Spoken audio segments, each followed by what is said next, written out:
திண்டுக்கல்லை சேர்ந்த ராகுல்ங்கிற call taxi டிரைவருக்கு அவர் எடுத்த ஒரு சவாரி மூலமாக, அதாவது அவர் போன ஒரு ட்ரிப்பு மூலமாக அவரோட லைஃபையே திருப்பி போட்ட ஒரு சம்பவத்தை தான் பார்ட் 1ல் பார்த்துருந்தோம். எஸ், இது அதோட தொடர்ச்சி தாங்க. பார்ட் 2 ஹாண்டட் கால் டாக்ஸின்னு சொல்லிட்டு ஆல்ரெடி பார்ட் 1 நம்ம மேக் பண்ணியிருந்தோம். அதோட லிங்க் நான் கீழே டிஸ்கிரிப்ஷனில் கொடுக்குறேன். இந்த வீடியோவை பார்க்க ஆரம்பிக்கிறதுக்கு முன்னாடி பார்ட் 1 பார்த்துட்டு வந்துருங்க. அப்படின்னா தான் உங்களுக்கு கதையோட தொடர்ச்சி புரியும். ஃபர்ஸ்ட் பார்ட்டில் நான் ஒரு மிஸ்டேக் விட்டுட்டேன். ராகுல் அவரோட கேப்ல வந்து அந்த குடும்பத்தோட, அதாவது அந்த பொசஸ் ஆகிருக்கிறாங்க இல்லையா, அந்த பனைமரத்துக்கு கீழே உட்காந்து தேனியில் இருக்கிற ஒரு ஹோட்டலில் ரூம் போட்டு தங்கி அன்னைக்கு நைட்டு ஒரு அமானுஷம் அவங்களுக்கு நடந்தனால யாருமே தூங்காமல் இருந்தாங்க இல்லையா. அடுத்த நாள் காலையில் அவங்க எல்லாருமே கிளம்பி அந்த கோவிலுக்கும் போகிறாங்க. அங்கே ஒரு பூசாரி இவங்க கிட்ட நடந்த விஷயங்களெல்லாம் ஷேர் பண்ணாருன்னு சொல்லியிருந்தேன் இல்லையா. ஆக்சுவலாக அந்த பூசாரி இவர் கூட வரலங்க. இவங்க எல்லாரையுமே அவர் அந்த பொள்ளாச்சியில் இருக்கிற மாசாணியம்மன் கோயிலில் இருக்கிற ஒரு அவரோட நண்பர்கிட்ட போய் பார்க்க சொன்னார் இல்லையா, அவர்கிட்ட இவங்க போயிடுறாங்க. அங்கே போகிற வரைக்குமே இவங்களுக்கு ஆக்சிடென்ட் எதுவுமே ஆகலைங்க. ராகுலும் பாதிக்கப்பட்ட அந்த குடும்பமும் பொள்ளாச்சிக்கு போயிடுறாங்க. போடியில் இருக்கிற அந்த சாமியார் சொன்னதுக்கு அப்புறமா அந்த சாமியார் அங்கே இல்லையாங்க பொள்ளாச்சியில். அவருக்காக வெயிட் பண்ணியிருக்கிறாங்க. கிட்டத்தட்ட 3 மணி நேரத்துலேருந்து 4 மணி நேரம் வெயிட் பண்ணியிருக்கிறாங்க. அவரே வந்திருக்கிறார். வந்ததுமே நேராக இவங்க கார்கிட்ட தான் வந்திருக்கிறார். 8th ஸ்டாண்டர்ட் படிக்கிற அந்த குழந்தை இருக்கிறாங்க இல்லையா, அந்த குழந்தையை நோக்கி தான் வேகமாக வந்திருக்கிறார். அந்த குழந்தை கார்ல தூங்கிக்கிட்டு தான் இருந்திருக்கிறாங்க. இப்ப இந்த சாமியார் கிட்டக்க வந்து பார்த்ததும் இவருக்கு அவங்க நடந்ததை சொல்லணும்னு அவசியமே இல்லை. அவரே சொல்றாராம், நீங்க ரொம்ப பாதிக்கப்பட்டிருக்கீங்க, இது ரொம்ப முத்தி போச்சு, இதை உடனே அந்த இடத்துக்கே போய் தான் சரி பண்ணணும், இங்க வச்சு என்னால் எதுவுமே பண்ண முடியாது, இந்த குழந்தைய கூப்பிட்டுக்கிட்டு நானும் வரேன், நான் உங்க கூடவே வரேன், கார்ல வரேன், திருச்சிக்கு பக்கத்துல இருக்கிற ஒரு கிராமம், அதாவது இவங்க அந்த ஒத்தப்பனை மரத்துக்கு கீழே உட்காந்து சாப்பிட்டாங்க இல்லையா, அந்த இடத்துக்கு கூட்டு போக சொல்லியிருக்கிறாரு. அங்க கூட்டு போங்க, அங்க போனாதான் இதுக்கு தீர்வு கிடைக்கும், இல்லைன்னா உங்களோட குடும்பத்தில் 2 உயிர் வந்து பலியாயிடும் அப்படிங்கிற மாதிரி அவர் சொன்னதே இவரும் சொல்லியிருக்கிறார். இந்த சாமியார் சொன்னதுக்கு அப்புறமா தான் பயந்துட்டு ராகுல், அந்த சாமியார், இந்த குடும்பம் எல்லாருமே ஒரே கார்ல உட்காந்துட்டு பைபாஸ்ல போயிட்டு இருந்திருக்கிறாங்க. இப்பதான் இவங்க கார்ல போயிட்டு இருக்கும் போது எங்க இருந்து வந்துச்சுன்னே தெரியலையாங்க. பைபாஸ்ல ஒரு லாரி இந்த கார் மேல மோதி உள்ள இருந்தவங்க எல்லாருக்குமே அடி மேல அடி விழுந்திருக்குது. அந்த மூத்த பையன், இந்த குடும்பத்துல இருக்கிற மூத்த பையன் இருக்கிறான் இல்லையா, 12th ஸ்டாண்டர்ட் படிக்கிற பையன், அவன் மட்டும் இறந்துடுறான். ஸ்பாட் அவுட்டாங்க. இது வரைக்கும் தான் நம்ம பார்ட் 1ல் பார்த்தோம். இதுக்கப்புறம் என்ன நடந்துச்சுங்கிறத வாங்க பார்ட் 2ல் பார்க்கலாம். Welcome to our show devil's kitchen.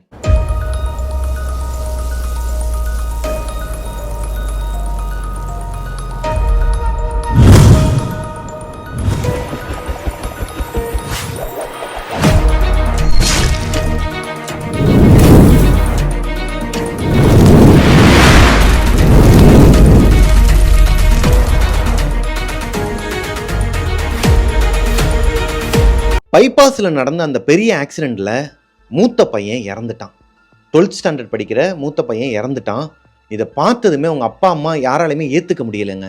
எப்படிங்க ஏற்றுக்க முடியும்? இப்போ அந்த பசங்களோட உயிரை காப்பாற்றுறதுக்காக தான் அவ்வளோ தூரம் ரிஸ்க் எடுத்து கிட்டத்தட்ட 3 ஊர் அலைஞ்சிக்கிட்டு இருக்கிறாங்க, சுற்றி சுற்றி போய்கிட்டு இருக்கிறாங்க. இவங்களோட சேர்ந்த பாவத்துக்கு ராகுலுமே அவங்களோட எல்லா இடத்துக்கும் போயிட்டு இருக்கிறாரு, ஒத்தாசையாக தான் இருக்கிறாரு. அவர் நினச்சிருந்தா எப்போயோ அவங்கள கலட்டி விட்டும் போயிருக்கலாம். இப்போ ராகுலுக்கும் ஒரு கில்ட்டி வருதுங்க. என்னடா அது, இவ்வளோ தூரம் போராடி ஒரு உயிர் போயிடுச்சுன்ட்டு. இப்போ அந்த சாமியார் என்ன சொல்கிறாருன்னா, இது இன்னும் பயங்கரமாக இருக்கும், அவள் வரவிடாமல் தடுக்கிறா, அந்த ஊருக்கு எப்படியாவது உங்களோட பொண்ணையும் உங்கள் குழந்தையும் கூட்டு போயிடணும், இல்லைனா இந்த 2 குழந்தைங்களில் எதனா ஒரு உயிரும் சீக்கிரமாகவே போயிடும் அப்படிங்கிற மாதிரி சொல்ல, இப்போ அந்த பெற்றவங்களுக்கு எப்படிங்க இருக்கும்? இறந்து போன அந்த பையனை நினச்சி கவலைப்படுறதா, இல்லை இருக்கிற 2 குழந்தைங்களை காப்பாற்றுறதான்னு சொல்லிட்டு ஏகப்பட்ட குழப்பத்தில் இருந்திருக்கிறாங்க. அப்போது அங்கேருந்து அவங்களோட சொந்தக்காரங்களுக்கெல்லாம் ஃபோன் போட்டு இந்த பையனோட பாடியை வந்து அங்கே அனுப்பியிருக்கிறாங்க. கொடுமையான ஒரு விஷயம் நடந்திருக்குதுங்க. தன்னோட பையனோட பாடியை சொந்தக்காரங்களுக்கு ஃபோன் பண்ணி அவங்க அனுப்பி விட்டுறாங்க. ஜிஹெச்சுக்கு அனுப்பிட்டு அங்கே ஒரு 2 பேரை போட்டுடுறாங்க. அவங்க பையனோட பாடியை அட்டாப்சிக்கு அனுப்பி விட்டுட்டு போலீஸ் ப்ரொசீஜரெல்லாம் முடிச்சுட்டு வேற ஒரு வண்டியில் ராகுல், அந்த சாமியார், அவங்க அந்த அப்பா அம்மா பொண்ணு லாஸ்ட் பையன், இவங்க எல்லாருமே கிளம்பி போயிட்டு இருந்திருக்கிறாங்க. இப்போ கூட அந்த சாமியார் வந்து ராகுல் கிட்ட சொல்லியிருக்கிறார், தம்பி உனக்கும் இந்த குடும்பத்துக்கு எந்த சம்மந்தமும் கிடையாது, நீ வாண்டடாக வந்து இதுக்குள்ளே மாட்டிக்கிட்ட, உன்னால் முடியலைன்னா சொல்லு, வேறு யாருன்னா டிரைவரை கூட அவங்கள அரேஞ்ச் பண்ண சொல்லிவிட்டு நீ கிளம்பி போயிருப்பா, நான் பார்த்துக்கிறேங்கும்போது, இல்லை சாமி என்னால் ஒரு உயிர் போயிருச்சுங்கிறது எனக்கு வருத்தமாக இருக்குது, உன்னால் போலப்பா, அந்த ஆக்சிடென்ட் வந்து உன்னால் நடக்கலை, அது ஒரு அமானுஷ்யத்தால் நடந்தது தான் அப்படிங்கும்போது இவரால் ஏற்றுக்க முடியல ராகுலால். அவர் ஒரு கால் டாக்ஸி டிரைவருங்கிறனால என்னதான் இருந்தாலும் நானும் கரெக்டாக போயிருக்கணும், நான் அவன் வரான்னா நான் எதனா அந்த இடத்துல பண்ணியிருக்கணும் முன்னெச்சரிக்கையா, நான் தப்பு பண்ணிட்டேன் சாமி, என்னால் தான் ஒரு உயிர் போயிருக்குது, நானும் அவங்க கூடயே இருக்கிறேன், இதுக்கப்புறம் அந்த குடும்பத்துலேருந்து ஒரு உயிர் கூட போகக்கூடாதுன்னு சொல்லி அவங்க கூடயே ட்ராவல் பண்ண ஆரம்பிக்கிறாரு. இப்போது திருச்சிக்கு பக்கத்தில், அதாவது திண்டுக்கல் தாண்டி திருச்சிக்கு பக்கத்தில் ஒரு 20 கிலோமீட்டர் இருக்குமாங்க திருச்சிக்கு. அந்த இடத்துல நெருங்கும் போது மறுபடியும் இவங்க இப்போ போகிற காரோட tyre, back side tyre, right சைடில் பேக் சைடு டயர் வந்து வெடிச்சிருக்குதுங்க. ஜஸ்ட் மிஸ் ஆம். ராகுல் கண்ட்ரோல் பண்ணி நிப்பாட்டிட்டாராம். ஒருவேளை அவர் கண்ட்ரோல் பண்ணி நிப்பாட்டலை அப்படின்னா ஒரு மாதிரி வண்டியே உருண்டு விழுந்து அந்த வண்டி வெடிச்சு என்ன வேணாலும் ஆயிருக்கலாமா, அதுல இருந்து எல்லாருமே இறந்துருக்கலாமா. எப்படியோ பாதுகாப்பா ராகுலால முடிஞ்ச அளவுக்கு, இது மட்டும் கிடையாதாங்க, ஏகப்பட்ட தடங்கள் வந்திருக்குது அந்த ஊரை நெருங்குறதுக்குள்ள. ஒரு வழியா நைட்டு ஒரு 7:30 மணிலேருந்து 8 மணிக்குள்ள அந்த ஊரையும் ரீச் பண்ணிடுறாங்க. முதல்ல ஒரு ஒத்தப்பனை மரத்துக்கு கீழே உட்காந்து பீஃப்லாம் சாப்பிட்டாங்க இல்லையா இவங்க குடும்பத்தோட, அந்த இடத்த நெருங்கினதுக்கு அப்புறமா அந்த சாமியார் கீழே இறங்கி அந்த இடத்த ஃபுல்லா பார்த்துருக்கிறாரு. இவங்களும் எல்லாருமே கீழே இறங்கி தான் நின்றுட்டு இருந்திருக்கிறாங்க. இப்போ அந்த சாமியார் என்ன சொல்றாருன்னா, ராகுலை பார்த்து, தம்பி இந்த ஊருக்குள்ள போயிட்டு யாராச்சும் ஒருத்தவங்களை கூட்டுவாப்பா, இந்த இடத்த பத்தி நல்லா தெரிஞ்சவங்க, உங்ககிட்ட யாரோ ஒரு பாட்டி தான் சொன்னாங்கன்னு சொன்னீங்க இல்லையா, அந்த பாட்டியவே கூட கூட்டுவாங்க.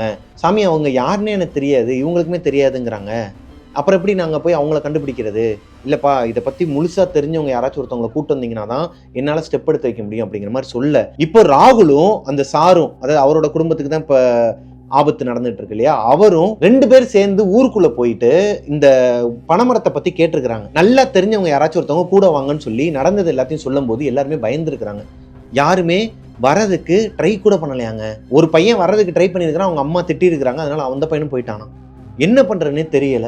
ஊருக்குள்ள நடந்த இந்த விஷயத்த போய் அந்த சாமியார் கிட்ட சொல்லும் போது அப்போ எல்லாருமே பயப்படுறாங்கன்னா இது எவ்வளவு ஆபத்துங்கிறத நீங்க உணர்ந்திருக்கணும். யாரை கேட்டுங்க உட்காந்து சாப்பிட்டீங்க, சரி எல்லாத்தையும் பண்ணிட்டீங்க, இப்போ நான் எப்படி இங்கே என்ன நடந்துச்சுங்கிறத நான் தெரிஞ்சுக்கணும், அதாவது இது என்ன பூஜை, இவளை வந்து எப்படி கண்ட்ரோல் பண்ணாங்க, இதை யார் பண்ணாங்க, இதெல்லாம் எனக்கு தெரிஞ்சாகணும்னு சொல்லி கேட்டுட்டு இருக்கும்போது புதுசாக கல்யாணமான ஒரு பையன் ஒரு பொண்ணு 2 பேரும் அந்த பக்கமாக வந்துட்டு இருந்திருக்கிறாங்க. வந்துட்டு இருக்கும்போது நடந்து தான் வந்துட்டு இருந்திருக்கிறாங்க. நடந்து வரும்போது ராகுல் கேட்குறாரு, பிரதர் நீங்கள் இந்த ஊரா? ஆமாம் பிரதர், நான் இந்த ஊர் தான், எனக்கு ஒரே ஒரு ஹெல்ப் பண்ணுறீங்களான்னு சொல்லி கேட்கும்போது அவரும் அவர் ஒய்ஃபை வந்து ஒரு மாதிரி குறுகுறுன்னு பார்த்துருக்குறாங்க. என்னடா இது நைட்டு 8:30 மணிக்கிட்ட இந்த புளிய மரத்துக்கிட்ட நிற்கிறானுங்க தைரியமா, அதுவும் ஒரு சாமியார் வேற நிற்கிறாரு, எனக்கு ஒரு ஹெல்ப் பண்ணுன்னு கேட்குறான். ஒரு மாதிரி அவங்களுக்கே பயமாக இருந்திருக்குது. நடந்ததெல்லாம் இவங்க கிட்ட சொல்லலாமா, அப்படி சொன்னால் அந்த ஆத்மாவால் இவங்களுக்கு எதனா பிரச்சனை வருமானு சொல்லி யோசிக்க ஆரம்பிக்கிறாங்க. இப்போ ராகுலும் அந்த சாரும் கெஞ்சி கேட்குறாங்க, பா என் பிள்ளைங்களோட உயிர்ப்பா தயவு செஞ்சு சொல்லுப்பான்னு சொல்லும்போது அந்த பையன் சொல்ல வராரு. ஆனால் அவர் கல்யாணம் பண்ணிட்டு அந்த பொண்ணு இருக்காங்க இல்லையா, அவங்க தடுக்கிறாங்க. ஏய் நமக்கு இது தேவையில்லாத வேலை, வா ஊருக்குள்ளே போகலான்னு சொல்லும்போது அவருக்கே ஒரு மாதிரி மனசாட்சி உறுத்தி கொஞ்சம் தூரம் நடந்து போனவர் ரிட்டன் வேகமாக ஓடி வந்து சொல்கிறாருங்க, இந்த ஒரு பொண்ணு இங்கனக்குள்ளே வந்து ஆக்சிடென்ட் ஆகி இறந்து போயிட்டா, அவளுக்கு கல்யாணமும் ஆகலை, நிறையா நிறைவேறாத ஆசையோட இறந்து போனனால அவளோட ஆத்மா இங்கே தான் சுற்றிக்கிட்டு இருக்குன்னு சொன்னாங்க, ரொம்ப கஷ்டப்பட்டு தான் அவளோட ஆத்மாவை அடைச்சாங்க, அதுக்கிட்ட நீங்கள்லாம் தயவு செஞ்சு போகாதீங்க அப்படிங்கிற மாதிரி வார்னிங் கொடுத்துட்டு போயிருக்கிறாரு. அந்த ஊருக்கார பையன் சொன்ன தகவலெல்லாம் எடுத்துக்கிட்டு அந்த பையனை அனுப்பிச்சி விட்ருக்குறாங்க. இப்போ இந்த பூசாரி என்ன பண்ணுறாருன்னா, பொள்ளாச்சிலேருந்து வந்தவர் அந்த இடத்துல ஒரு சின்னதாக ஒரு பூஜை பண்ணுறாரு. பூஜை பண்ண ஆரம்பிச்சதுக்கப்புறமா அவருக்கு ஒரு மாதிரி ஷாக் அடித்த மாதிரி இருந்திருக்குதுங்க உடம்புல. டக்குன்னு எந்திரிச்சிட்டு, இதை என்னால் கண்ட்ரோல் பண்ண முடியாது, என்னைய மாதிரி ஆட்களுக்கெல்லாம் அமாவாசை பௌர்ணமிக்கு தான் வந்து பவர் இருக்கும், அமாவாசை பௌர்ணமி இப்போ வரப்போகிறதும் கிடையாது, இன்னும் 2 நாளில், அதாவது 2 நாள் அளவுக்கு கூட டைம் இல்லை, இந்த ஆத்மாவா அடைச்சாகணும், இல்லைன்னா ஒவ்வொரு சாவா விழுந்துக்கிட்டு தான் இருக்கும் இந்த குடும்பத்தில், என்னைய விட்டுருங்க, என்னை மன்னிச்சிருங்க அப்படின்னு சொல்லிட்டு அங்கேருந்து ஒரு பிடி மண்ணை எடுத்து இவங்க கையில் ஒரு எலுமிச்சம்பழத்தையும் கொடுத்துட்டு, நீங்கள் வேற யாராச்சும் மாந்திரிகவாதி மாதிரியான ஆட்களை ட்ரை பண்ணுங்க அப்படிங்கிற மாதிரி சொல்லிட்டு அங்கேருந்து கிளம்பிட்டாராங்க. இப்போது இவங்களுக்கு என்ன பண்ணுறதுனே தெரியலை. இப்போ ராகுல் என்ன பண்ணுறாருனா, அவர் ஒரு கேப் டிரைவருங்கிறனால அடிக்கடி எல்லா ஸ்டேட்டுக்கெலாம் போவாராங்க. இந்த திண்டுக்கல்ல இருந்து கேரளாவுக்கு போகிறவங்க இந்த மாதிரிலாம் இருப்பாங்க இல்லையா, அந்த மாதிரி போகிறப்போ அங்கே ஒரு நம்பூதிரியோட நம்பர் வாங்கி வச்சிருக்கிறாரு. சோட்டானிக்கரை பகவதி அம்மன் சொல்லிட்டு அந்த கோயிலில் இருக்கிற ஒரு மாந்திரிகவாதியோட நம்பர் இவர்கிட்ட இருக்குது. இந்த கோயிலுக்கு அடிக்கடி போய் பூஜைலாம் போட்டு வருவாராம் அந்த ஏரியா சைடு போனார்னா. அவருக்கு ஃபோனை போட்டு நடந்த விஷயங்கள் எல்லாத்தையும் சொல்லும்போது அவர் உடனே நான் வரேன், ஆனால் நான் இங்கே கேரளாலேருந்து திருச்சிக்கிட்ட வரதுக்கு எப்படினாலும் 8 மணி நேரத்துலேருந்து 8:30 மணி நேரம் ஆகிடும் தம்பி, அது வரைக்கும் நீங்கள் பார்த்துக்கோங்க, நான் வந்துடுறேன்னு சொல்லிட்டு ஃபோனை கட் பண்ணிடுறாரு. இப்போ இவங்க அந்த ஊருக்குள்ளேயும் போகலை, வேற ஒரு இடத்துல தான் ஸ்டே பண்ணுறாங்க. ஸ்டே பண்ணும்போது இந்த பொண்ணு ஆல்ரெடி பொசஸ் ஆகிருக்கிறாங்க இல்லையா, இவங்க மறுபடியும் எந்திரிச்சு ஓடுறதுக்கு ட்ரை பண்ணியிருக்கிறாங்க. தடுத்ததுல ராகுலையுமே பரண்டி வச்சிருக்கிறாங்க. அந்த பொண்ணுக்கு வர வர ரொம்ப முத்திக்கிட்டே போகுது, அப்நார்மல் ஆக்டிவிட்டி அதிகமாக இருந்துக்கிட்டே இருக்குது. ராகுலுக்குமே ஒரு மாதிரி படபடன்னு வந்திருக்குதுங்க. ஏன்னா இந்த மாதிரி அவர் லைவா ஒரு விஷயத்த பார்த்ததே கிடையாது தன்னோட லைஃப்ல. இப்படியே பாதி நாள் போகுதுங்க. அந்த மலையூர் நம்பூதிரியும் வந்துடுறாரு. சோட்டானிக்கரை பகவதி அம்மன் கோயில்ல இருந்து ஒரு மாந்திரீகவாதி வந்துடுறாரு. ஒரு வீட்டுல இந்த பொண்ணை வச்சு ஒரு பூஜை பண்ணணும்னு சொல்றாருங்க. அவர் என்ன சொல்றாருன்னா, நான் இந்த அளவுக்கு கொடூரமான ஒரு ஆத்மாவை நான் பார்த்ததில்லை. யாரு? சோட்டானிக்கரை பகவதி அம்மன் கோயில்ல இருக்கிற ஒரு நம்பூதிரியே சொல்றாரு, இந்த மாதிரி ஒரு ஆத்மாவை நான் பார்த்ததில்லை, ஹேண்டில் பண்ணதில்லை, இது ரொம்ப பயங்கரமா இருக்கு, உக்கரமா இருக்கு, நான் சொல்றதெல்லாம் நீங்க எடுத்துட்டு வாங்கன்னு சொல்லி ஒரு கருங்கோழிங்க, அதாவது உடம்பு ஃபுல்லாவே கருப்பா இருக்கணும், டார்க் பிளாக்கா இருக்கும், பார்த்துருக்கீங்களா? நிறைய பேர் பார்த்துருக்கலாம் மேபி. அந்த கோழியோட ஒரு ஃபெதர் கூட, அதாவது ஒரு இறகு கூட ஒயிட்டா இருக்கக்கூடாது, இல்லை வேற கலர்ல இருக்கக்கூடாது, ஃபுல்லா டார்க் பிளாக்கா இருக்கணும். அந்த மலையூர் மாந்திரிகவாதி சொன்ன மாதிரியே கருங்கோழியை தேடி இவங்க அலைஞ்சிருக்கிறாங்க. எங்கேயுமே கிடைக்காதாங்க. அது ரேராம். அதோட மீட்டுமே கருப்பாக தான் இருக்குமா, அதோட பிளட்டுமே கருப்பாக தான் இருக்குமா, அது டோட்டலாக பார்க்கறதுக்கே டார்க் பிளாக்ல இருக்குமாங்க உடம்புமே. இப்போ இந்த கருங்கோழி ஒரே ஒருத்தவங்களோட வீட்டில் தான் இருந்திருக்குது. அதை கேட்டதுக்கு அவங்க கொடுக்க மாட்டேன்னு சொல்லியிருக்கிறாங்க. இவங்க அதிகப்படியான காசு கொடுத்து தான் அதை வாங்கிட்டு வந்திருக்கிறாங்க. மீட்டுக்கு எங்க போறதுன்னு தெரியல, பீஃபுக்கு. அந்த மாந்திரிகவாதி அங்கிருந்து கிளம்பும் போதே இதெல்லாம் சொல்லியிருந்தா பரவாயில்ல. இந்த கிராமத்துக்கு வந்ததுக்கு அப்புறமா தான், இவங்களை பார்த்ததுக்கு அப்புறமா தான் இதெல்லாம் சொன்னதுனால இவங்களால அந்த ஷார்ட் டைம்ல அரேஞ்ச் பண்ண முடியல. பீஃபுக்கு எங்க போறதுன்னு தெரியல. ஒரு வழியா அரேஞ்ச் பண்ணிடுறாங்க. ஃப்ரெண்ட் ஒருத்தர்கிட்ட சொல்லி வெளியே இருந்து எடுத்துட்டு வர வைக்கிறாங்க. ஏன்னா இந்த ஊர்ல யாருமே உங்களுக்கு சப்போர்ட் பண்றது கிடையாது. வெளியே இருந்து ஒருத்தவங்களை எடுத்துட்டு வர வச்சு நைட்டு 12 மணி இருக்குமாங்க. அந்த வீட்டில் பூஜையை ஸ்டார்ட் பண்ணுறாரு மாந்திரிகவாதி. எல்லாருமே உட்காந்துருக்கிறாங்க வீட்டுக்குள்ள. அதாவது இந்த குடும்பத்தை சேர்ந்தவங்களும் ராகுலும் அங்கே தான் உட்காந்துருக்கிறாரு. இவர் அந்த பூஜையை ஸ்டார்ட் பண்ணுறதுக்காக நடுவில் இருக்கிற அந்த குண்டத்தில் ஒரு நெருப்பை போட்டிருக்கிறாருங்க. சூடத்தில் நெருப்பை ஏற்றி போட்டு நெருப்பை கொளுத்தி விட்டதுக்கு அப்புறமா அந்த வீட்டில் இருந்த எல்லா லைட்டுமே ஒன்று சொன்ன மாதிரி ஃபிளிக்கர் ஆக ஆரம்பிச்சிருக்குது. இவங்களுக்கு ரொம்ப பக்குன்னு இருந்திருக்குது, தூக்கி போட்டிருக்குது எல்லாருக்குமே. என்னடா அது இவ்வளோ நேரம் அமைதியாக இருந்த வீடு, இவர் இந்த பூஜையை ஸ்டார்ட் பண்றதுக்கு அந்த நெருப்பு அந்த குண்டத்துல போட்டதுக்கு அப்புறமே ஒரு மாதிரி ஃபிளிக்கர் ஆக ஆரம்பிக்குதுன்ட்டு. இப்போ கொஞ்ச நேரம் மந்திரங்கள்லாம் உச்சரிச்சதுக்கு அப்புறமா அந்த மாந்திரிகவாதி முன்னாடி இருக்கிற ஓமகுண்டத்துல கருங்கோழியோட ரத்தத்தை எடுத்து அப்படியே பீச்சி விட்டுருக்கிறாருங்க. இந்த கருங்கோழியோட ரத்தம் அதுல பட்டதுக்கு அப்புறமா ஃபிராக்ஷன் ஆஃப் த செகண்ட்ல டோட்டல் ஷட் டவுன் ஆங்க. மொத்தமா கரண்ட் போயிருச்சான். அந்த நெருப்பு வெளிச்சத்துல தான் இவங்க எல்லாருமே உட்காந்துருக்காங்க வீட்டுக்குள்ள. இப்போ திடீர்னு 2 ஆத்மா அவங்க முன்னாடி வந்து நின்று இருக்குதுங்க. 2 ஆத்மா. இவங்களுக்கு தெரிஞ்சது எல்லாமே அந்த பொண்ணோட ஆத்மா மட்டும்தான். ஆனால் அந்த ஓமகுண்டத்துக்கு வெளியே வந்து நின்னது 2 ஆத்மா. ஒன்று அந்த இறந்து போன பொண்ணோட ஆத்மா, இன்னொன்று இவங்களோட வீட்டில் அந்த 12th ஸ்டாண்டர்ட் படிக்கிற பையன் ஆக்சிடென்ட்ல இறந்தான் இல்லையா, அந்த பையனோட ஆத்மா. இந்த 2 ஆத்மாவும் அங்கே வந்து நின்னோனையும் ராகுலுக்கு ஒரு மாதிரி தூக்கி போட்டிருக்குதுங்க. ராகுல் இந்த மாதிரி லைவா பார்த்ததே கிடையாதான். இந்த மாதிரி ஒரு விஷயத்த பார்த்ததுக்கு அப்புறமா அவருக்கு என்ன சொல்றதுனே தெரியலையா. பயத்துல அந்த ருத்ராட்சம் ஒன்று போட்டிருக்காரு இல்லையா கழுத்துல, சிவனோட ருத்ராட்சம், அதை இருக்கலா பிடிச்சுக்கிட்டு ஓம் நம சிவாய் ஓம் நம சிவாய்னு சொல்லிட்டே இருந்திருக்கிறார். மாந்திரிகவாதி அந்த ஆத்மா கிட்ட பேசுறாராங்க. யாரு நீ, என்ன பிரச்சனை உனக்கு, எதுக்கு இந்த குடும்பத்தை வந்து நீ பழி வாங்குற, இந்த குடும்பம் பாவப்பட்ட குடும்பம், அங்க வந்து உட்கார்ந்து சாப்பிட்டது தப்பு தான், அதுக்கு என்ன பிராய்ச்சித்தமோ உனக்கு என்ன தேவையோ அதை சொல்லி நான் பண்ண வச்சிடுறேன், ஆனா இவங்களோட வீட்டுல இதுக்கு மேல உயிர் பலி ஆகக்கூடாது, நீ பண்ணதே தப்பு, அந்த பையன் எந்தவித பாவமும் பண்ணல, அவனோட உயிரை எதுக்கு எடுத்த அப்படின்னு சண்டை போட்டுட்டு இருந்திருக்கிறாருங்க.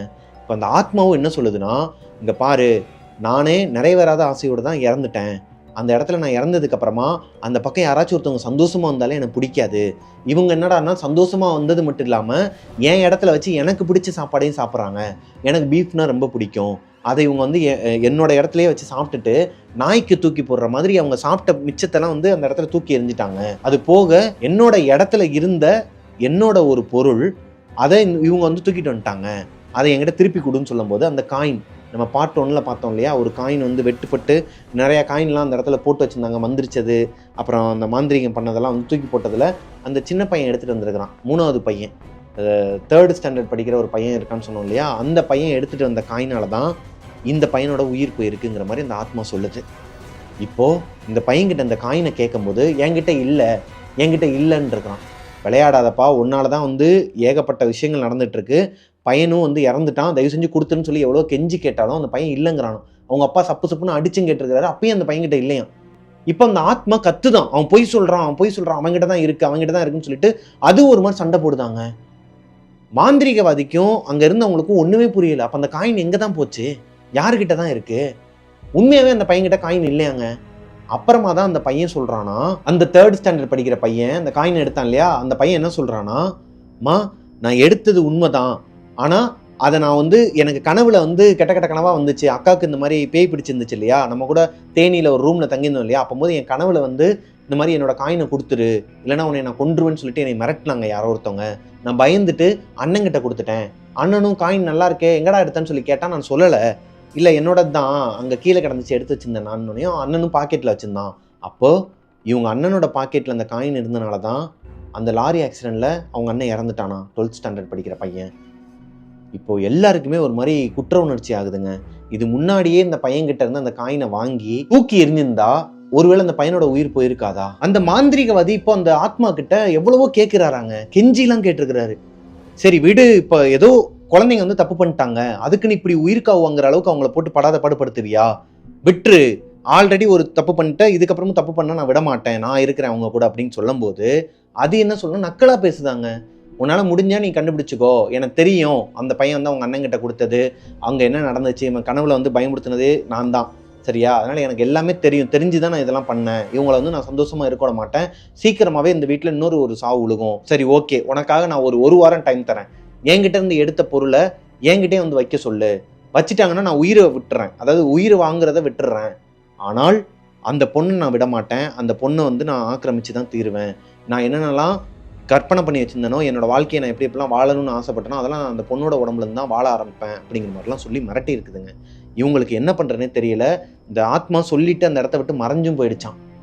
இப்போது இந்த மாந்திரிகவாதி அவரோட குரு இருப்பார் இல்லையா, அங்கே அவங்களோட இடத்துல கேரளாவில், அவருக்கு ஃபோனை போட்டு சொல்கிறார், நடந்த எல்லா விஷயத்தையும் சொல்லி இந்த மாதிரி சவால் விட்டு போயிருக்குது, ஒரு வாரத்தில் அதோட இடத்துல போய் அதோட பொருளை வைக்கணும், இல்லைனா ஒவ்வொரு உயிராக நான் வாங்க ஆரம்பிப்பேன்னு சொல்லிட்டு சவால் விட்டுருக்கிறா, என்ன பண்ணலாம்னு சொல்லி கேட்கும்போது அவர் ஒரு விஷயத்த சொல்கிறார். அடுத்த ஒரு வாரத்தில் கரெக்டாக இன்னொரு ஒரு வாரத்தில் ஒரு அமாவாசை வருது, அமாவாசை அன்னைக்கு அங்கே ஒரு பூஜை பண்ணணும், அந்த ஊரில் இந்த பொண்ணை, அதாவது இறந்து போன அந்த ஆத்மா இருக்கு இல்லையா, அந்த பொண்ணை எரிச்சாங்களா புதைச்சாங்களா, ஒருவேளை புதைச்சாங்கனாலோ இல்லை எரிச்சாங்கனாலோ எங்கே அந்த பொண்ணோட பாடி இருக்குங்கிறத கேட்டு அந்த இடத்துக்கு மேலேயே, அவளை எங்கே எரிச்சாங்களோ அதுக்கு மேலேயே, அவளை எங்கே புதைச்சாங்களோ அதுக்கு மேலேயே வச்சு ஒரு பூஜை பண்ணணும். இந்த பூஜையை நைட்டு 11:30லேருந்து 12, 12லேருந்து 12:30 இந்த 1 மணி நேரத்துக்குள்ளே செஞ்சு முடிக்கணும். ஆனால் அந்த ஆத்மா உன்னைய அந்த பூஜையை பண்ண விடாது, எப்படியாச்சும் இதை நீ பண்ணி முடிக்கணும், நான் இங்கேருந்து ஒரு 4 சிஷியர்களை நான் அனுப்புகிறேன் உனக்கு ஹெல்ப்புக்கு, ஆனால் அங்கே இருக்கிற எந்த உயிருக்கும் ஆபத்து வராமல் நீ தான் பார்த்துக்கணும் அப்படின்னு சொல்லிட்டு ஃபோனை கட் பண்ணிட்டாராங்க. இப்போ இந்த மாந்திரிகவாதி என்ன சொல்கிறாருன்னா, ராகுல் கிட்டையும் அந்த பொண்ணோட அப்பா கிட்டையும் 2 பேரும் போயிட்டு இந்த ஊரில் இந்த விஷயத்தை பற்றி நல்லா தெரிஞ்சவங்கள கூட்டுவாங்க. இல்லை சாமி, அன்னைக்கே நாங்கள் ஒருத்தரை நிப்பாட்டி கேட்டோம், புதுசாக கல்யாணம் பண்ண ஒரு பையன் வந்து சொன்னான் இல்லையா, அதை சொல்லும் போது இல்லை அந்த பையனுக்கு வந்து பட்டுமிடாமலும் தான் சொல்கிறான், அவனுக்கு தெரிஞ்சது தான் சொல்கிறான், இதை நேரில் இருந்து பார்த்த வயசான யாராச்சும் ஒருத்தவங்கள கூட்டுவாங்க, அவங்கக்கிட்ட நான் சில விஷயங்கள்லாம் பேசணும் அப்படிங்கும்போது இவங்க 2 பேரும் ஊருக்குள்ளே போய் நிறையா பேர்கிட்ட கேட்டிருக்கிறாங்க, யாருமே ரெஸ்பான்ஸ் பண்ணவே இல்லை. இப்போது ஒரே ஒரு அம்மா, வயசான அம்மா, அந்த அம்மாவை இவங்க வந்து சரி பேச வேணாம், இவங்களும் அதை தானே சொல்ல போகிறாங்கன்னு சொல்லிட்டு போகும்போது அவங்களே கூப்பிட்டுருக்குறாங்க. என்னப்பா தம்பி வீடு தேடி வந்தீங்க அப்புறம் போகிறீங்க நீங்கள் பாட்டுக்கு, என்னாச்சுன்னு சொல்லி கேட்கும்போது ராகுலும் அந்த சாரும் நடந்ததை ஆரம்பத்துலேருந்து சொல்கிறாங்க. அந்த பாட்டிக்கிட்ட போய் இவங்க நடந்தது எல்லாத்தையுமே சொல்லும்போது அவங்க என்ன சொல்கிறாங்கன்னா, இந்த ஊரோட எல்லைக்குள்ளே வரும்போதே ஒரு எல்லை கருப்பசாமி கோயில் இருக்கும் பார்த்தீங்களா, இல்லை நாங்கள் பார்க்கல அத்தா, நாங்கள் சரியாக கவனிக்காமல் வந்துட்டோம், அந்த கோவிலில் ஒரு சூடத்தை ஏற்றி வச்சுட்டு எல்லக்கருப்பசாமி திருநீரை எடுத்து பூசிட்டு தான் உள்ளூரில் இருக்கிறவங்களா இருக்கட்டும் வெளியூரில் இருக்கிறவங்களா இருக்கட்டும் இந்த ஊர் கட்டுப்பாடுன்னு ஒன்று இருக்குதாங்க. இந்த ஊருக்குன்னு நைட் நேரத்தில் மோஸ்ட்லி அவாய்ட் பண்ணிடுவாங்களாம் அந்த பாதையில் வரதையே. ஒருவேளை அதை மீறி சந்தர்ப்ப சூழ்நிலையினால அங்கிட்டு வர வேண்டிய சூழ்நிலை வந்துச்சுன்னா அந்த கோயிலுக்கு போயிட்டு திருநீர் எடுத்து பூசிட்டு சூடம் பொருத்திட்டு அதுக்கப்புறம் தான் வெளியேவும் போவாங்களாம், உள்ளேயும் வருவாங்களாம். இதுதான் இந்த ஊரோட கட்டுப்பாடு. இதை யார் சொன்னதுன்னா, இதுக்கு முன்னாடி அந்த ஆத்மாவை, அந்த பேயை வந்து அடைச்சி அந்த புளிய மரத்தில் ஆணி அடித்து பூஜைலாம் பண்ணி ரொம்ப படாத பாடுபட்டு ஒரு பூசாரி வந்து அடைச்சார் இல்லையா, அவர் சொன்னாராம், இந்த ஊருக்குள்ளே வரும்போது அந்த எல்லக்கருப்பசாமியை வந்து கும்பிட்டுட்டு வாங்க, அங்கே திருநீர் எடுத்து பூசிட்டு வாங்க, மோஸ்ட்லி யாருமே வராதிங்கிற மாதிரி நிறைய கட்டுப்பாடுகள் இருக்குதாங்க இந்த ஊருக்குன்னு. இதுக்கு தான்ப்பா ஊர் கட்டுப்பாடுங்கிறத மதிக்கணுங்கிறது. நீங்கள் பண்ண பாவத்தினால இப்போ எவ்வளோ பெரிய தப்பு பண்ணியிருக்கீங்க தெரியுமா, அவளை வெளியே கொண்டு வந்துட்டீங்க, அவள் எவ்வளோ பேரோட உயிர் எடுத்திருக்கிறா தெரியுமா, அவள் இறந்ததுக்கு அப்புறமா அடுத்த ஒரு 3 வருஷத்துக்கு அந்த ஏரியாவில் எவ்வளோ ஆக்சிடென்ட் ஆகி எவ்வளோ பேர் இறந்துட்டாங்க தெரியுமா, சின்ன சின்ன பிள்ளைங்களாம் செத்து போச்சுப்பா, இப்போ நீங்கள் பட வேண்டியது தான், உங்களை யாராலையும் காப்பாற்ற முடியாது அப்படிங்கிற மாதிரி சொல்லி அனுப்பியிருக்கிறாங்க. இருந்தாலும் நான் சாமியை வேண்டிக்கிறேன், எப்படியாவது இதுலேருந்து வெளியே வந்துருங்க அப்படிங்கிற மாதிரி சொல்லி அனுப்புனதுக்கப்புறமா அந்த பாட்டி சொன்னதை அப்படியே இந்த மாந்திரிகவாதிக்கிட்ட வந்து ராகுலும் இந்த சாரும் சொல்லியிருக்கிறாங்க. அவர் என்ன பண்ணுறாருன்னா, அவருக்கு அவரோட குரு ஒரு வார்த்தை சொல்லியிருக்கிறார். இறந்து போன அந்த பையனோட ஆத்மாவும் வந்துச்சு இல்லையா, ஆனால் அது எதுவுமே பேசலை அன்னைக்கு பூஜை அப்போ. அழுதுகிட்டே பார்த்துக்கிட்டு தான் இருந்துச்சு, அப்பாவையும் அம்மாவையும். அந்த ஆத்மாவும் இவங்களும் பேசுறதை மட்டும்தான் கேட்டுக்கிட்டு இருந்துச்சு. அந்த ஆத்மாவை துணைக்கு கூப்பிடு, அந்த பையன் ஹெல்ப் பண்ணா அப்படின்னா இந்த பொண்ணையும் இவங்களோட குடும்பத்தையும் ஈஸியாக காப்பாற்றிடலாம். அந்த ஆத்மா வந்து அதுக்கு ஹெல்ப் பண்ணணும். இந்த சுடுகாட்டு பூஜை, சுடுகாட்டில் வச்சு தானே அந்த பூஜை பண்ண போகிறாங்க அமாவாசை அன்னைக்கு. ஸோ அந்த பூஜையை இப்போ அந்த ஆத்மா ஹெல்ப் பண்ணுச்சுன்னா கண்டிப்பாக நம்மளால முடியும், இந்த பிரச்சனையிலேருந்து எப்படியா வெளியே வந்துடலாம்னு சொல்லிட்டு பூஜை பண்ணி அந்த ஆத்மாவை வர வச்சு பேசுறாருங்க மாந்திரிகவாதி. இப்போ அவன் என்ன சொல்றான்னா, இறந்து போன அந்த 12th படிக்கிற பையன், எனக்குன்னு நிறைய ஆசை கனவுகள்லாம் இருந்துச்சு. நான் ஒரு பொண்ணை லவ் பண்ணிட்டு இருந்தேன், 12th படிக்கிற பையன். நான் லவ் பண்ணிட்டு இருந்தேன், இவனால அது போச்சு. இவன் பண்ண ஒரு தப்புக்கும் பாவத்துக்கும் நான் இறந்து போயிருக்கிறேன். இவன் தானே அந்த காயின் அங்கேருந்து எடுத்துட்டு வந்தான். அந்த பேய் தான் வந்து கனவுல சொல்லியிருக்குல்ல, என் இடத்துல வந்து வச்சிரு, இல்லைன்னா நான் உன்னை கொன்றுவேன்னு சொல்லி மிரட்டி இருக்குதுல்ல. அதை அப்பா கிட்டேயோ இல்லை என்கிட்டயோ யாருக்கிட்டையுமே சொல்லாம என்கிட்ட எதுக்கு அந்த காயின் அவன் கொடுக்கணும்? அப்போ நான் இறந்து போனதுக்கு என் தம்பி தானே காரணம், நான் அவனை கொல்லாம விட மாட்டேன்னு சொல்லிட்டு கூட பிறந்த தம்பியவே நான் கொன்றுவேன், அந்த ஆத்மாக்கு நான் துணையா இருப்பேன், அடுத்து என் தம்பியை தான் நான் கொல்ல போறேன்னு சொல்லிட்டு மறைஞ்சிட்டானாங்க அந்த ஆத்மா, இந்த 12th படிக்கிற பையனோட ஆத்மா. என்ன பண்றதுன்னே தெரியல. மாந்திரிகவாதியா இருக்கட்டும், ராகுலா இருக்கட்டும், அந்த சாரா இருக்கட்டும், எல்லாருக்குமே ஒரு மாதிரி குழப்பமா இருந்திருக்குதுங்க. அன்னைக்கு நைட்டு தூங்கிட்டு இருக்கும்போது எல்லாருமே அவங்கவுங்க ரூம்ல தூங்கிட்டு இருக்கிறாங்க. ராகுலுக்கு ஒரு டிஸ்டர்பன்ஸ் வந்திருக்குது. வழக்கம் போல அவங்க மேலே யாரோ ஒருத்தவங்க ஏறி உட்காந்து அவர் கழுத்தை நெரிக்கிற மாதிரி அந்த கதவு கிட்ட வந்து ஒரு உருவத்தை பார்த்தார் இல்லையா பார்ட் 1ல, அதே மாதிரி ஒரு உருவத்தை பார்த்துருக்கிறாரு. அந்த பொண்ணோட ஆத்மா தான் எந்திரிச்சு வந்து பயந்துகிட்ட அந்த மாந்திரிகவாதி கிட்ட சொல்லியிருக்கிறாரு, என் கழுத்துல வந்து இந்த ருத்ராட்சம் இருக்கிற வரைக்கும் எதுவுமே நடக்காதுன்னு தான் நான் நினைச்சிட்டு இருந்தேன். இந்த ருத்ராட்சம் இருக்கிற வரைக்கும் எந்த ஒரு தீய சக்தியும் என்னை நெருங்காதுங்கிறது எனக்கே தெரியும். ஆனால் இப்ப இந்த ஆத்மா எதனால என்னை பின்தொடருது, எதனால என்னை தொடுது, என் மேலே ஏறி உட்காருது, என்னால் உணர முடியுது, எனக்கு தூக்கம் வரலங்கும் போது அது கலங்கப்பட்டுருச்சு. இந்த ருத்ராட்சம் வந்து 7 மண்டல பூஜையில வச்சு சிவனுக்கு அபிஷேகம் பண்ணி சிவன் காலடியிலேருந்து எடுத்துட்டு வந்து அந்த ருத்ராட்சியை தான் அந்த கொல்லிமலையில் இருக்கிற அகோரி கொடுத்துருக்கிறாரு. யாருக்கிட்ட? ராகுல் கிட்ட. அதை அன்னைக்கு அந்த குழந்தையோட அந்த பொண்ணோட கழுத்துல மாட்டி விட்டார் இல்லையா, அந்த பொண்ணு பொசஸ் ஆகி பேய் பிடிச்சு கத்துது, என்ன பண்றதுன்னு தெரியாம அதை மாட்டி விட்டனால அது கலங்கப்பட்டுருச்சு. இப்போ அது ஒருத்தனுக்கு, அதாவது இந்த மாதிரியான ருத்ராட்சம்லாம் ஒருத்தருக்கானதாங்க.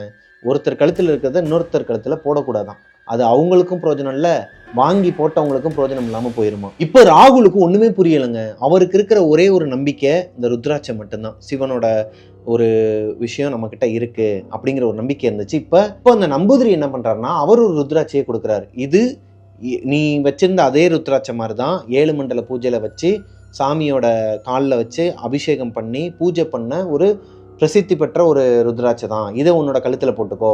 இதுக்கு முன்னாடி உனக்கு என்ன மாதிரியான ஒரு சக்தி, அதாவது இந்த மாதிரி தீய சக்திலாம் உன்னை நெருங்காத அளவுக்கு இருந்துச்சோ அதே பவர் தான் இதுக்கும் இருக்குது, இது நீ போட்டுக்கோன்னு சொல்லிட்டு கொடுத்துருக்குறாருங்க. அதை வாங்கி கழுத்தில் போட்டு போய் படுத்ததுக்கு அப்புறமா தான் ராகுலுக்கு தூக்கமே வந்திருக்குது, எந்த ஒரு டிஸ்டர்பன்ஸும் இல்லாமல். அடுத்த நாள் காலையில் மாந்திரிகவாதி அந்த சாரையும் அந்த குடும்பத்துக்கு தலைவர் இருக்கார் இல்லையா அவரையும் இந்த ராகுலையும் கூப்பிட்டு ஒரு விஷயத்த சொல்கிறாரு. இப்போ நம்ம பண்ண போகிற விஷயம் ரொம்ப பயங்கரமான ஒரு இது, யாருமே பின்வாங்கக்கூடாது. இன்னொன்று, இப்போ நம்ம பண்ண போகிற பூஜைக்கு அந்த பையனோட ஆத்மா ரொம்ப துணையாக இருக்கும்னு நான் ரொம்ப நம்பினேன். ஆனால் அதோட துணை இல்லாமல் பண்ணுறதுங்கிறது சாத்தியம் இல்லாத ஒன்று தான். நீங்கள் என்ன பண்ணுங்க, நீங்கள் 2 பேரும் உடனே கிளம்பி போயிட்டு உங்கள் பையனோட அஸ்தியை வாங்கி, ஏன்னா அங்கே அட்டாப்சி போயிட்டு அங்கே எல்லாமே முடிஞ்சிருச்சு. ஸோ அந்த அஸ்தியை வாங்கி நீங்கள் கரைக்கணும். அவனுக்கு பண்ண வேண்டிய எல்லா சடங்குகளையும், அந்த பையனுக்கு இறந்து போன அந்த பையனுக்கு எல்லா சடங்குகளையும் பண்ணி அவனோட அஸ்தியை போய் கரைச்சிட்டு வாங்க. உங்களுக்கு 2 நாள் தான் டைமு. இந்த 2 நாளுக்குள்ளே நீங்கள் போய் இந்த வேலையை பார்த்துட்டு வாங்க. நான் இந்த பொண்ணையும் உங்கள் ஒய்ஃபும் இங்கேயே இருக்கட்டும். இந்த பேய் பிடிச்ச பொண்ணு இருக்காங்க இல்லையா, 8th ஸ்டாண்டர்ட் படிக்கிற பொண்ணு, இந்த பொண்ணு இங்கேயே இருக்கட்டும், உங்கள் அம்மாவும் இருக்கட்டும், அந்த பையனும் இங்கேயே இருக்கட்டும். நான் இந்த வீட்டை சுற்றி ஒரு கட்டு போட்டுறேன்னு சொல்லிட்டு ஒரு கட்டு போட்டு அவங்கள நான் இங்கே வச்சுக்கிறேன். நீங்கள் 2 பேரும் பாதுகாப்பாக போயிட்டு வாங்க. வேற ஒரு வண்டி அரேஞ்ச் பண்ணி இந்த வண்டியை சுற்றி வில்வ இலையும் இன்னும் சில இந்த மாந்திரிக பொருட்கள்லாம் போட்டு அரைச்சி உள்ளேயும் வெளியேவும் தெளித்து விட்டு அந்த காரை சுற்றியும் ஒரு ரவுண்டு போட்டு மந்திரங்கள்லாம் சொல்லி பூஜை பண்ணதுக்கப்புறமா இந்த காரை எடுத்துகிட்டு நீங்கள் போயிட்டு வந்துடுங்க. 2 நாளில் நீங்கள் ரிட்டன் வந்தாகணுங்கிற மாதிரி சொல்லி அங்கேருந்து அனுப்பியிருக்கிறாரு. இப்போ அந்த இடத்துலேருந்து ராகுலும் அந்த சாரும் கிளம்ப போகும்போது திடீர்னு அந்த மாந்திரிகவாதியை வண்டியை நிப்பாட்டி, நீங்கள் எல்லாருமே சேர்ந்து போங்க, அம்மா எல்லாருமே அந்த குழந்தை எல்லாருமே கூட்டு போங்க, அதுதான் நல்லதுன்னு சொல்லிட்டு மறுபடியும் அனுப்பி வச்சிருக்கிறாருங்க. இவங்களுக்கு ஒன்றுமே புரியலை. அப்புறம் எதுக்கு அங்கே கெட்டு போட்டேன், நான் உள்ளே இருக்கிறேன், சரி ஓகே வாங்க போகலான்னு சொல்லிட்டு எல்லாருமே கிளம்பி போயிருக்கிறாங்க. போனப்போ திருச்சியில் அந்த வேலையெல்லாம் முடிச்சதுக்கப்புறமா அவங்களோட சொந்தக்காரங்க ரிலேட்டிவ்ஸில் இருக்கிறவங்களாம் என்ன சொல்லியிருக்கிறாங்கன்னா, இந்த திருச்சிக்கு பக்கத்தில் ஒரு கோயில் இருக்குது, திருச்சிக்கு உள்ளே தான் ஒரு கோயில் இருக்குது, இந்த கோயிலுக்கு போனால் இந்த மாதிரியான விஷயங்களுக்கெல்லாம் அங்கே பார்ப்பாங்க அப்படிங்கிற மாதிரி சொல்கிறாங்க. இவங்களுக்கு டபுள் மைண்டாக இருக்குது. ஆல்ரெடி ஒரு நம்பூதிரி வந்திருக்கிறாரு, எல்லாமே கரெக்டாக தான் போயிட்டுருக்கு, ஒரு சுடுகாட்டு பூஜையும் பண்ணணுங்கிற மாதிரி சொல்லிக்கிட்டு இருக்கிறாங்க. இப்போது இவங்க சொல்கிறாங்களேங்கிறதுக்காக சும்மா போயிருக்கிறாங்க அந்த கோயிலுக்கு. இது என்ன லாஜிக்னு எனக்கு சுத்தமாக புரியலை.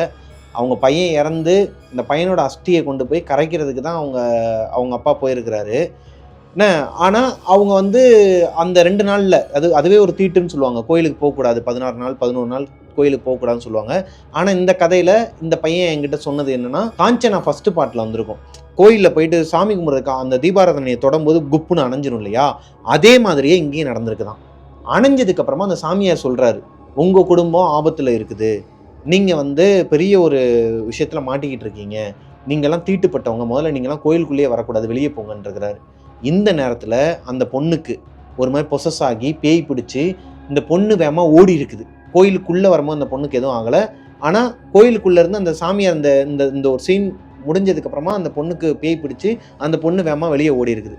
ஓடினது மட்டும் இல்லாமல் அதோட கையை அதுவே கடிச்சு ரத்தத்தையும் குடிச்சிருக்குது. பார்க்கறதுக்கு ஒரு மாதிரி கொடூரமாக இருந்திருக்குதுங்க. இப்போ டாக்ஸி டிரைவர் ராகுலும் அந்த பொண்ணோட அப்பாவும் சேர்ந்து வலுக்கட்டாயமாக அந்த பொண்ணை பிடிச்சி இழுத்துட்டு வந்துருக்காங்க உள்ள. இப்போ அந்த சாமி என்ன சொல்றாருன்னா, இது முத்திருச்சு, வெளியே கூட்டு போங்க, கேரளாக்கே கூட்டு போயிருங்கன்னு சொல்ல, அந்த பொண்ணு பண்ண அந்த அப்நார்மல் ஆக்டிவிட்டியை பார்த்து லாஸ்ட் பையன் இருக்கான் இல்லையா, அந்த பையன் ஸ்பாட்லேயே மயக்கம் போட்டு விழுந்துட்டானாங்க.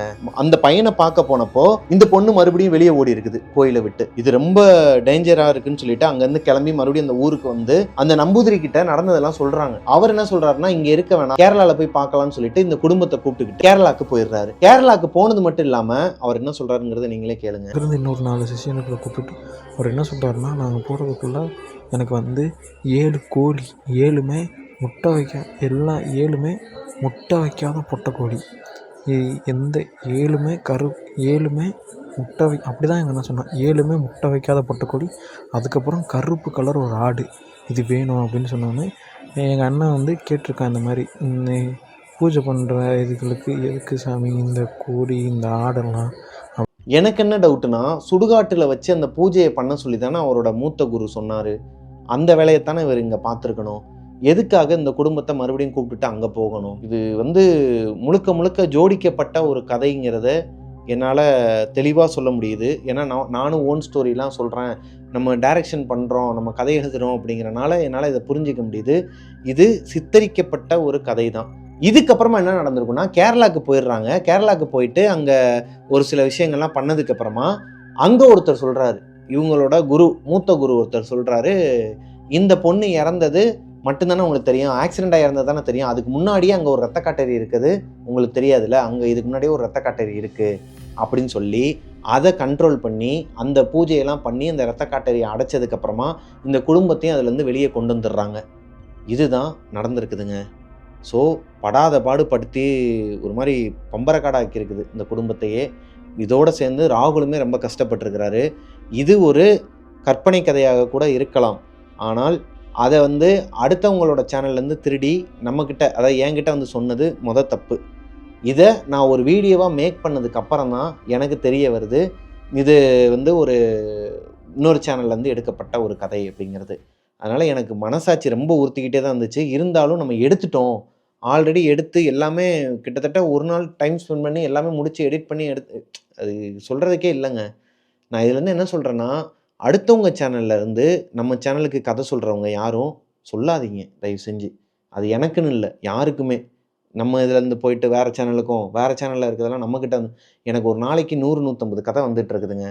அதனால தான் நான் லேடிஸ் சொல்கிற கதையை மட்டும் எடுத்துக்கிட்டு இருக்கேன். ஒரு சில ஜென்ஸ் தான் உண்மையை பேசுகிறாங்க, மற்றவங்க எல்லாருமே எதனா சொல்லணுமேங்கிறதுக்காக வேற ஒரு இடத்துலேருந்து இப்படி எடுத்துகிட்டு வந்தீங்கன்னா இது தப்பாக இருக்குது. தயவு செஞ்சு இந்த மாதிரி பண்ணாதீங்க. நான் இந்த பையனை பிளாக் தான் பண்ணிடுவேன் இன்ஸ்டாகிராமில். மேபி இந்த பையன் இதுலேயும் பார்த்துட்ருக்கலாம். நீ பண்ணது தப்பாக கரெக்டானு எனக்கு இது பண்ண தெரிலடா தம்பி, ஆனால் நீ பண்ணது தப்பு தான். ஏன்னா நீ லாஸ்ட்டாக என்கிட்ட சொன்ன பார்த்தியா, இது பேக் டு ரீவைண்ட்லேருந்து எடுத்தது தானா, நான் வந்து உங்ககிட்ட சொன்னேன் அப்படின்னு. ஆனால் இந்த கதையில் நீங்கள் பார்த்தீங்கன்னா நான் வாய்ஸ் ஓவர்லாம் போட்டிருப்பேன் அந்த பையனோடது. எங்கள் அண்ணன் சொன்னான் எங்கள் அண்ணன் சொன்னான்னு சொல்லிட்டு இது பண்ணுவான். சிம்பிளாக சொல்லணும்னா எனக்கு நம்பிக்கை துரோகம் பண்ணியிருக்கடா தம்பி நீ. உன்னை நான் பிளாக் பண்ணிட்டேன் இன்ஸ்டாகிராமில். ஓகே, இதே மாதிரி எல்லாரையும் பிளாக் பண்ணக்கூடாதுன்னு நான் நினைக்கிறேன். தயவு செஞ்சு உங்களோட ஓன் ஸ்டோரி மட்டும் அனுப்புங்க. உங்களுக்கு நடந்ததை மட்டும் அனுப்புங்க. ரொம்பவே மன உளைச்சலுக்கு ஆளாக்குறாங்க. இப்போ தான் சொல்லியிருந்தேன் ரிச்சுவல் நம்ம ப்ராஜெக்டில் வந்துட்டு ஷார்ட்ஃப்ளிக்ஸுங்கிற ஆப் வந்து நமக்கு பண்ண ஒரு விஷயத்த சொல்லி உங்ககிட்ட ஃபீல் பண்ணிகிட்டு இருந்தேன். அதுக்குள்ளே இப்போ இன்னொரு நம்ம சப்ஸ்கிரைபரில் ஒரு பையனை ஃபாலோ பண்ணுறான், சப்ஸ்கிரைப் பண்ணியிருக்கிறான், எல்லாமே பண்ணுறான் அந்த பையன். ஒரு இந்த அண்ணனுக்கு இது கெட்ட பேர் வருமே, இது தப்பேங்கிறது அந்த பையனுக்கு தோணலை. ஒரு மாதிரி குருட்டாம்போக்கில் அடிச்சு விட்டு போயிட்டான். மன உளைச்சலுக்கு ஆளாக்கிட்டும் போயிட்டான். ஸோ ரிச்சுவலில் சரி ஓகேங்க. இந்த ஸ்டோரி என்னோட நரேஷனில் உங்களுக்கு பிடிச்சிருக்குன்னு நினைக்கிறேன். பிடிச்சிருந்துச்சுன்னா லைக் பண்ணிடுங்க. அண்டு நெக்ஸ்ட்டு வந்து இதுக்கு பாட்டெலாம் கிடையாதுங்க. நெக்ஸ்ட்டு வந்து ஒரு புது ஸ்டோரி ஒரு பொண்ணு அனுப்பியிருக்கிறாங்க. அந்த ஸ்டோரியை நான் படிச்சுட்டு உங்களுக்கு என்னோட நரேஷனில் ஒப்படைக்கிறேன். நெக்ஸ்ட் ஸ்டோரியாக உங்களோட வாழ்க்கையிலும் இதே மாதிரி எதனா அமானுஷங்கள் நடந்திருக்கு, அதை என்கிட்ட ஷேர் பண்ணணும்னு நினச்சிங்கன்னா பிரபாகரன் அஃபிஷியல் மிஸ்டர் பிரபாகரன்கிற இன்ஸ்டாகிராம் ஐடிக்கு எனக்கு வந்து இன்பாக்ஸ் பண்ணுங்கள். அப்படியே 2 இன்ஸ்டாகிராம் ஐடியும் ஃபாலோ கொடுத்துருங்க. மிஸ்டர் பிரபாகரன் யூடியூப் சேனலை சப்ஸ்கிரைப் பண்ணிடுங்க. பக்கத்தில் இருக்க பெல் ஐக்கானை தட்டி விட்டுருங்க. நெக்ஸ்ட் ஒரு சூப்பரான ஸ்டோரியில் உங்களை மீட் பண்ணுற வரைக்கும் பாய். பாசிட்டிவ் ரிலாக்ஸிங் வைப்ஸ் 8010 ₹40 வந்து சூப்பர் தேங்க்ஸ் பண்ணியிருக்கிறாங்க. போட்டுட்டு தேங்க்ஸ்னு போட்டிருக்கிறாங்க. தேங்க்யூமா. விஜி யுவா ₹40 போட்டிருக்கிறாங்க. Bro, I am impressed on your visuals bro, செம்மையாக இருந்துச்சு. I definitely release my short film in your channel அண்ணா அப்படின்னு போட்டிருக்கிறாங்க. டோன்ட் ஃபீல்னு போட்டிருக்கிறாங்க. தேங்க்யூப்பா. சோஃபியா ஆண்டனி ₹40 போட்டிருக்காங்க. தேங்க்ஸ்னு போட்டிருக்காங்க. தேங்க்ஸ்மா. சதீஷ் மாயக்கண்ணன் அவர் தான் ஃபஸ்ட்டு சூப்பர் தேங்க்ஸ் பண்ணது. ₹40 போட்டிருக்காரு. Thank you brother. மோனி பிஜிஎம் ₹40 போட்டிருக்காங்க. தேங்க்ஸ்னு போட்டிருக்கிறாங்க. நர்பவி 369 ₹100 போட்டிருக்காங்க. தேங்க்ஸ்னு போட்டிருக்காங்க. எனக்கு இன்ஸ்டாகிராமில் பர்சனலாக மெசேஜும் பண்ணாங்க. கௌஷிக் ₹40 போட்டு தேங்க்ஸ்ன்னு போட்டிருக்கிறாங்க. தேங்க்யூ.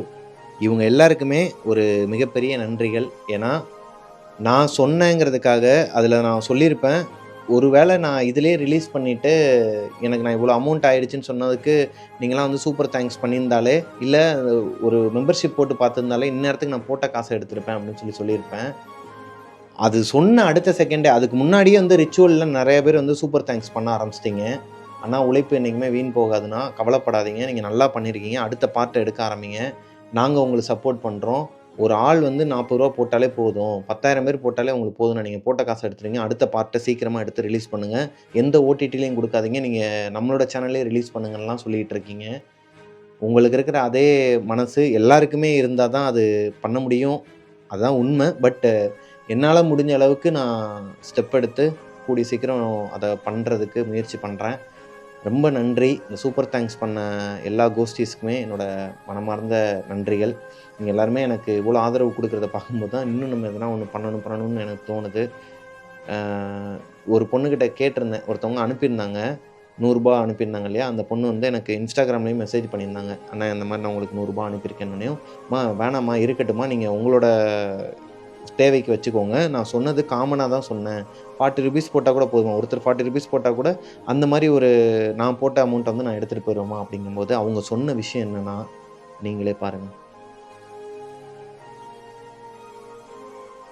ஸோ இந்த அளவுக்கு அன்பு வச்சுருக்குறாங்க. இந்த அளவுக்கு அன்பு வச்சு ஒரு இவன் போடுறான் யூடியூப்பில் ஒரு வீடியோ, அதை நம்ம பார்த்தோமா, என்டர்டெயின் பண்ணோமா, போனோமான்னு இல்லாமல் ஒரு குடும்பத்தில் ஒரு பையனாக தான் என்னை பார்க்குறீங்கிறத நான் தெரிஞ்சுக்கிறேன் இந்த விஷயத்துலேருந்து. ஸோ ரொம்ப சந்தோஷம். நான் பட்ட நஷ்டத்தை நீங்களும் அது நஷ்டப்பட்ட மாதிரி ஃபீல் பண்ணி எனக்கு ஹெல்ப் பண்ணுறதுங்கிறதுலாம் இது என்ன சொல்கிறதுக்கு வார்த்தையே கிடையாதுங்க, சத்தியமாக. ரொம்ப நன்றி.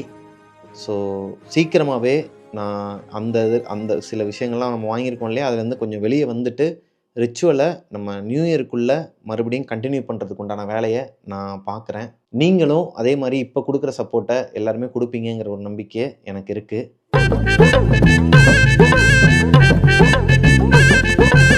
அப்படின்னா அதோட ரத்தமும் டார்க் பிளாக்காக இருக்கும் அப்படிங்கிற மாதிரி சொன்னாங்க, அந்த கதையை சொன்னவங்க.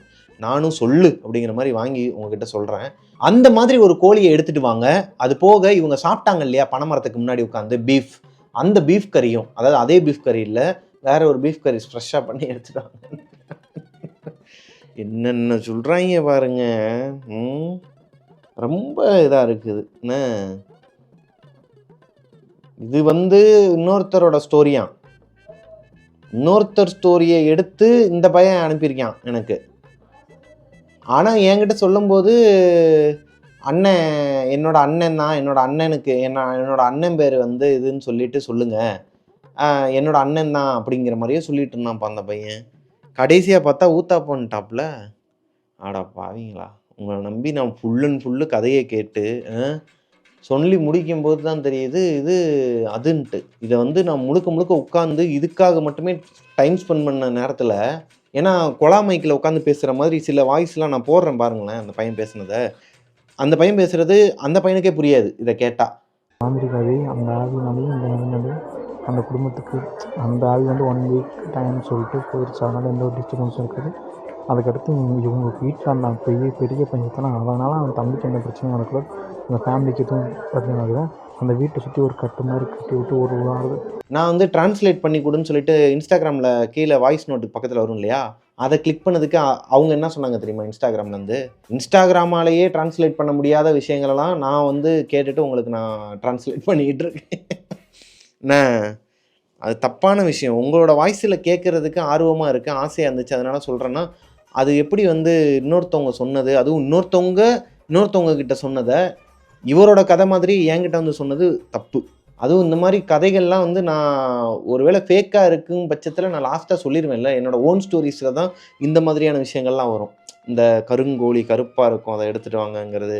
அப்புறம் நம்பூதிரி 8 மணி நேரம் அங்கேருந்து வராரு, ஆனால் இங்கே பார்த்தோம்னா இவங்க எல்லாரும் போய் இருந்தாங்கங்கிறது கேள்விக்குறி. 8 மணி நேரம் இல்லையா? ஏகப்பட்ட ஓட்டைங்க, ஏகப்பட்ட கேள்விகள் இருக்குது எனக்கு இந்த ஸ்டோரியில். வேண்டா வெறுப்பாக தான் உட்காந்து நான் எடுத்தேன் இந்த ஸ்டோரியை, ஓப்பனாக சொல்லணுன்னா. ஏன்னா ஸ்பெண்ட் பண்ணிட்டோம் டைமை. இப்போது வேறு ஒரு ஸ்டோரியை போய் நான் படித்து சொல்கிறதுக்குள்ளே இன்றைக்கி ஸ்டோரி மிஸ் ஆகிடும். இதுக்கு நான் என்ன பண்ணுறது? இது என்னோட தப்பு கிடையாது இல்லையா? இன்னொருத்தர் என்னை செய்யணும்னு நினச்சிட்டாங்க, நம்மளும் செஞ்சு விட்டுருவோம், அவ்வளோதான். என்ன தினம் கத்தி மேலே நடக்கிற மாதிரில இருக்குது இந்த கதையை விடுறது எனக்கு. என்ன முதல்ல ஒரு கேங்கு வேறு மாதிரி கிளம்புச்சு, இவனை எப்படியாச்சும் இப்படி கொண்டு போகணும், நிறுத்திடணுன்ட்டு. இப்போ உள்ளுக்குள்ளே இருக்கிற கருப்பாடுங்களே இந்த மாதிரி வேலையை பார்க்குதுங்க. என்ன எதன் அடிப்படையில் இந்த மாதிரி நடந்துச்சுன்னு தெரில. ஆனால் என்ன நடந்தாலும் நமக்கு என்ன நம்ம சொல்லிவிட்டு போவோம், அவ்வளோதான். இதுக்கு தான் வந்து பொண்ணுங்க சொல்கிற ஸ்டோரியை நோக்கி நான் போவேன். நிறைய பேர் கேட்பாங்க, என்ன பசங்க உங்ககிட்ட ஸ்டோரியே சொல்ல மாட்டாங்களா? பசங்க சொன்ன ஸ்டோரியில் மட்டுமே கிட்டத்தட்ட 4 ஸ்டோரி இந்த மாதிரி கோளாறு தான். அப்புறம் எப்படி நம்பி எடுக்க முடியும்? உங்களுக்கு வந்து சொல்லியே ஆகணும்னு சொல்லக்கூடாது.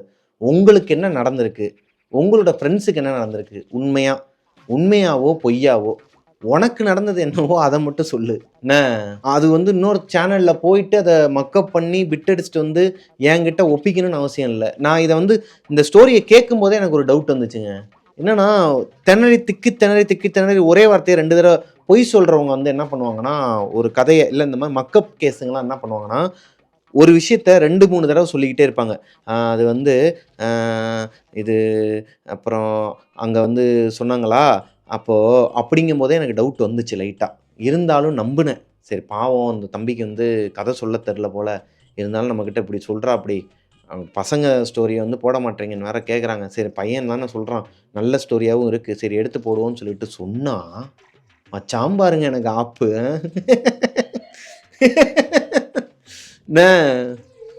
எத்தனை கமெண்ட், 1 கமெண்ட்டா 2 கமெண்ட்டா 30 கமெண்ட்டுக்கு மேலே வந்துக்கிட்டு இருக்கு. இது அங்கனே, இது ஆமாம், இது அது இல்லை, இது அது இல்லைன்ட்டு. அவருமே எனக்கு நண்பர் தான். அப்போது இது வந்து எப்படின்னா உள்நாட்டு போரை ஏற்படுத்துகிறாங்க போல். தப்பு. அது இன்னொருத்தவங்களோட உழைப்பை இந்த விஷயம் கிடையாது, எதுலேயுமே திருடக்கூடாது. சரியான செய்கை செஞ்சுட்டான் அந்த பையன்.